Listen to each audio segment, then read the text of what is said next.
Welcome to McPlum, simple solutions served daily. In this video, I will show you how to change your Hyundai Sonata key fob battery. First, let's gather our essential tools.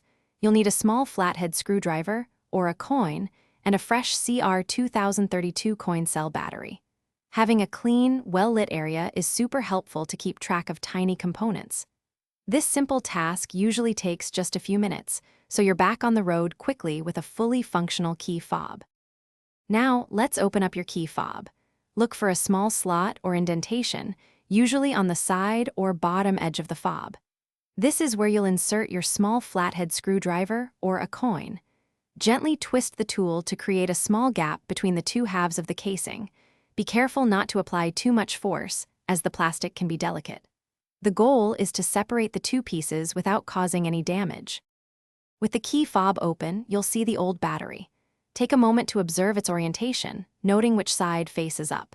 It's typically a CR2032 coin cell. Gently pry out the old battery using your screwdriver or fingernail.